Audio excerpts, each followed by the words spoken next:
이번에는 직장 내의 인간관계에 대한 불안함에 대해서 다뤄볼까 합니다.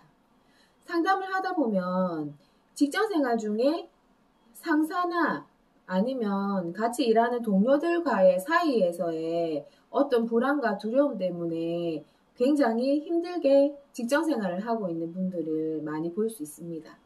그런데 여기에서 보면 우리가 생각의 한 끗 차이라고 하잖아요. 그 생각의 한 끗 차이만 바꿔도 훨씬 더 당당하고 편안하게 직장 생활을 할 수 있거든요. 그래서 오늘은 그 팁에 대해서 요점을 말씀드려 볼까 합니다. 도움이 되셨으면 좋겠습니다. 예를 한번 들어보겠습니다. 20대 후반의 남성분인데 이분을 A라고 표현하겠습니다. 이 A분이 군대를 나와서 복학을 해서 조교 활동을 하는데 굉장히 성실하고 능력을 인정받아서 졸업을 하고 비정규직으로 대학교 행정실에 취직을 하게 됐습니다. 그런데 이제 부푼 꿈을 안고 출근을 해서 딱 보니까 그분들이 공무원들은 계속 오래 근무를 하시니까 자기하고 나이 차이가 굉장히 많이 나서 신입이라서 업무 파악도 안 되는데 위축이 되는 데다가 나이 차이가 굉장히 많이 나기 때문에 거기서 또 위축이 되어서 계속 이제 불안하게 생활을 하고 있었는데 아주 가장 큰 문제는 뭐냐면 여기가 1번 팀, 2번 팀으로 나눠져서 그 라인이 1번 라인의 사람들이 이 A한테 와서 저기 2번 라인 사람들이 막 험담을 하는 거죠. 뒷담화를 하고 저렇게 하면 되니 안 되니 뭐 옛날에는 어땠니 구구절절 막 이야기를 이제 쏟아붓고 가면 2번 라인의 사람들이 또 A한테 와서 1번 쪽 사람들이 저렇게 살면 안 되고 뭐 하는데 너는 어떻게 생각하냐 너는 뭐 1번 편이냐 2번 편이냐 이런 식으로 계속 이야기를 하다 보니까 이 A는 업무 익히는 것도 정신이 없는데 이 두 그룹의 사이에서 자기가 너무 힘든 거예요. 이쪽 얘기를 듣고 저쪽 얘기를 듣고 하는데 자기는 이제 어린 데다가 신입이기 때문에 어떠한 줄에 자기가 쓸 수 없는 거죠. 근데 문제는 그거에 스트레스를 그냥 가지고 살면 그렇게 직장 생활을 하면 되는데 여기에서 A는 뭐가 불안하냐면 저 사람들이 내가 박쥐처럼 이쪽 얘기도 듣고 저쪽 얘기도 들으면서 간신배라고 생각하 비난하지 않을까? 겉으로는 웃지만 속으로 그렇게 생각하지 않을까 하는 불안감을 늘 가지고 있는 거예요. 왜 그러냐면 1번 팀이 와서 막 2번 팀 뒷담화하는 얘기를 듣고 2번 팀이 와서 1번 팀 뒷담화하는 얘기를 듣다 보니까 양쪽 다 상대방을 굉장히 비난하는데 익숙한 문화가 되어 있다 보니까 자기도 그런 식으로 나중에 뒤에서 사람들이 비난을 하지 않을까 불안한 거죠. 자기가 직접 그 현장에서 그런 이야기를 많이 들었기 때문에. 그래서 지금 이제 그 불안이 너무 커서 상담을 이제 요청을 했는데 제가 이제 하는 말은 그분은 그렇게 표현했어요.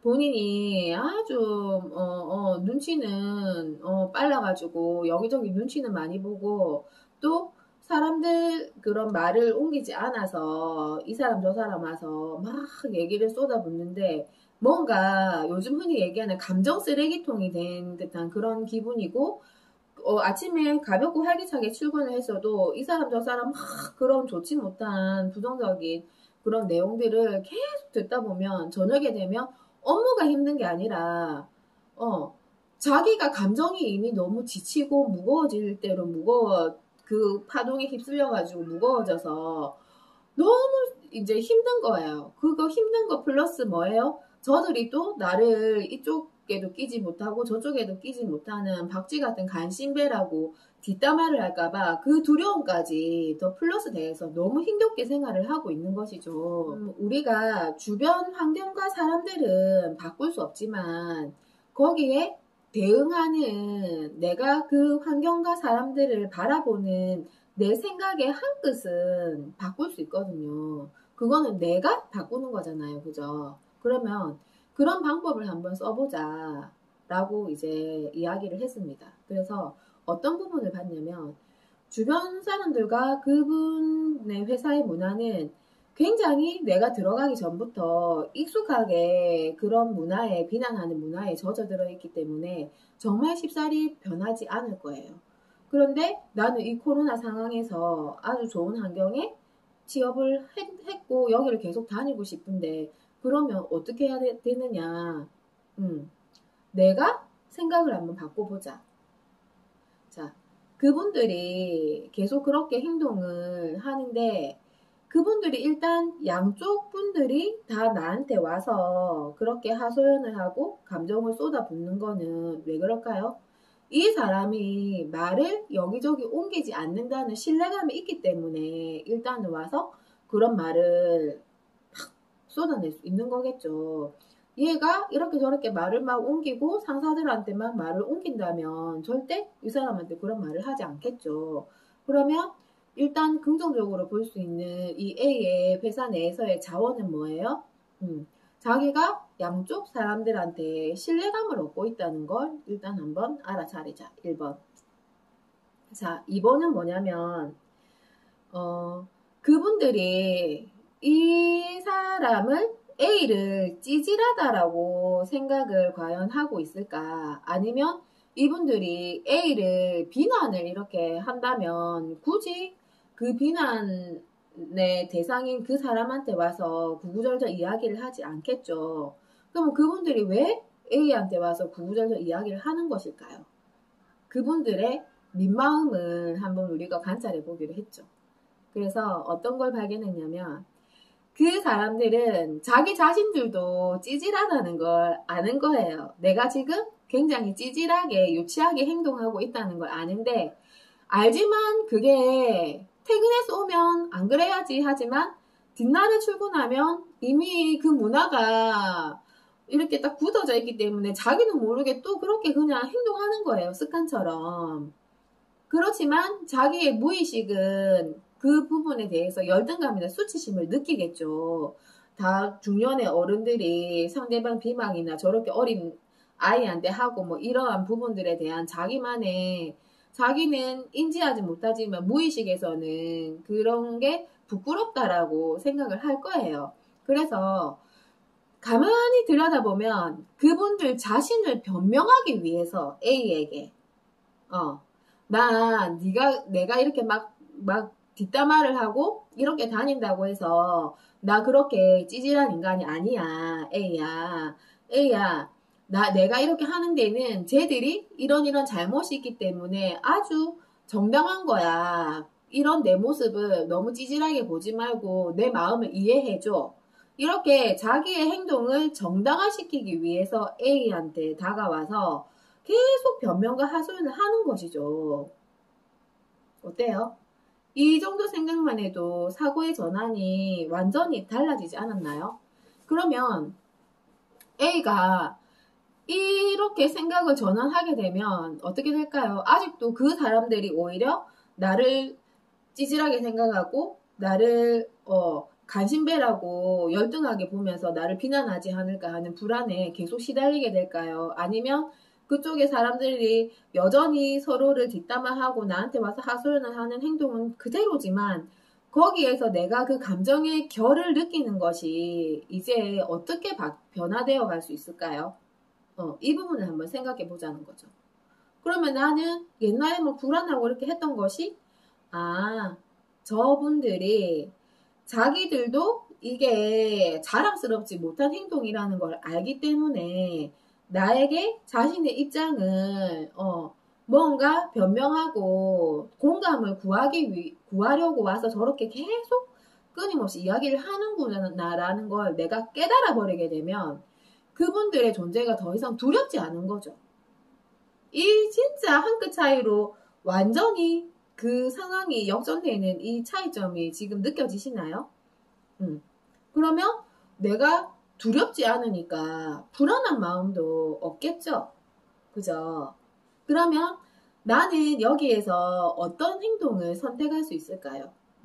그 말을 이렇게 다 그냥 하니까 나는 지금 신입이고 사회적으로 나이가 어리다고 해서 다 받아줄 그건 없지만 그 직장에 어떠한 특이한 그런 분위기의 문화가 있다면 어느 정도는 내가 독단적으로 이것 맞고 아니야를 하기 전에 어느 정도는 조금 스며들어서 같이 이렇게 공감해 주는 것도 필요합니다. 그죠? 내가 거기에서 생활을 해야 되기 때문에.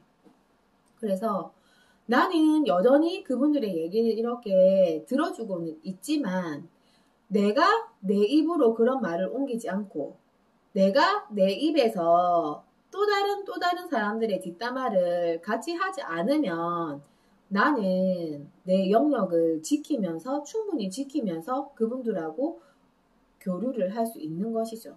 그리고 그분들도 이런 나를 보면서 존중을 할 수 있겠죠. 왜? 쟤는 뭐 어린애들처럼 이렇게 할 수는 없잖아요. 야, 나는 쟤 막 이렇게 실컷 욕하는데 너는 왜 같이 욕 안 해? 이렇게 할 수는 없잖아요. 이미 이제 다 큰 성인들이고 충분히 의식 수준이 있는 분들이기 때문에 그러면 그분들도 뭔가 이렇게 와서 얘기를 하지만 이 아이가 거기에 대해서 수긍은 네 들어는 주는데 그 아이 입에서 뭔가 부정적인 그런 뒷담화가 나오지 않기 때문에 이분들은 더 이상 얘를 터치하지 못합니다. 왜? 무의식이 이 A가 더 강하다는 걸 그냥 직감으로 알거든요. 그러니까 나이가 어리고 신입이지만 뭔가 함부로 할 수 없는 존재. 근데 뭐라고 꼬투리 잡기에는 꼬투리 잡을 것도 없어. 친절하고 진짜 내가 얘기할 때 진심으로 들어주기 때문에. 그러면 그거 자체가 존중이 되고 권위가 되는 거죠. 그러면 이제 A는 상황과 사람이 하나도 바뀌지 않지만 전혀 그 분위기에 휩쓸리지 않고 시달리지도 않고 자기 일만 묵묵히 하게 되겠죠. 그렇게 해서 조금 시간이 지나고 자기가 그 업무에 익숙해지고 자기도 1, 2년 이렇게 지나가면서 작은 직책을 맡게 되고 자기의 영향력이 조금씩 넓어지면 이제 그때 A가 그 문화에서 할 수 있는 일이 있겠죠. 이제 자기가 뒷담화하는 문화를 점점 그 어둡고 무거운 그 분위기를 조금 더 가볍고 자기의 서로의 영역을 지켜주고 서로를 인정하고 뒷담화를 안 하고 뭔가 더 좋은 내용을 나눌 수 있는 그런 분위기를 자기가 이제 슬슬 바꿀 수 있는 힘을 가지게 되는 거죠. 그리고 그동안에 A가 보여준 그런 신뢰로운 모습 때문에 A가 그렇게 뭔가를 분위기를 바꾸려고 할 때 다른 사람들도 같이 수긍을 해서 움직이기 시작하게 되면서 분위기는 이제 달라질 수 있는 거죠. 동의하시나요? 그래서 이제 이런 이야기를 꾸준히 이제 나누다 보니까 그 A가 항상 우리는 그래요. 내 문제가 굉장히 괴롭고 힘들 때는 내 문제만 계속 빠져서 생각을 하기 때문에 내 우물에 계속 빠지게 됩니다. 우리가 이 말을 아주 쉽게 풀어놓은 옛날 말이 있잖아요. 장기 두는 사람들보다 옆에서 훈수 두는 사람이 더 잘 본다고. 장기판이 굴러가는 거. 그게 왜 그래요? 양극단을 더 넓은 관점에서 옆에서 있는 사람은 이 양쪽 사람이 어떻게 진행하는지를 훤히 보이기 때문에, 객관적으로 보이기 때문에 더 넓게 볼 수 있는 거죠, 자기가. 근데 이 사람들은 자기가 제 상대방을 이겨야 된다는 생각에 집착하고 있기 때문에 아주 시각이 좁아지면서 자기 돌만 이렇게 막 보이는 거죠. 무슨 말인지 아시겠죠? 그래서 뭔가가 너무 괴롭고 안 풀리고 할 때는 혼자서 말 못하고 끙끙 앓지 마세요. 어느 정도의 그런 고민은 필요하지만 정말 해도 답이 없을 때는 뭐 상담을 한다든지 아니면 주변에 내가 생각하기에 조금 더 나보다 경험이 많고 현명하다라고 생각되는 사람한테 내 고민을 털어놓고 이야기를 하게 되면 이야기를 하다가 나도 모르게 내 우물에서 이제 빠져나오면서 그분이 조금 더 객관적인 시선에서 보고 판단을 하고 이야기를 이렇게 해줄 수 있기 때문에 내가 조금 더 다른 관점에서 지금의 상황을 바라보고 조금 더 나은 선택을 할 수 있는 기회가 되는 것이죠. 그러면 굳이 그렇잖아요. A가 이거를 만약에 깨닫지 못했다면 어떻게 하겠어요? 이 직장은 왜 이래? 저 사람들은 왜 저래? 저 사람들은 계속 불안해서 내가 그 생각 속에 빠져서 똑같은 세월을 정말 무겁고 힘들게 낮은 주파수에서 보내게 되겠죠. 그런데 조금만 생각의 전환을 바꾸면 그 환경은 똑같지만 나는 그 환경에서 조금 위에 올라와서 그 위의 시선에서 이렇게 내려다보면 더 넓게 보고 내가 행동하고 선택할 수 있다는 것이죠. 그렇게 기회는 바꿀 수 있고 내 성장은 그렇게 일어나게 됩니다. 아시겠죠? 네. 그래서 지금 우리는 내 우물에 빠져서 막 괴로워하고 있는가? 아니면 조금 빠져나와서 내가 객관적으로 내 삶을 관찰하면서 조금 여유 있게 살고 있는지를 점검하는 것이 필요합니다.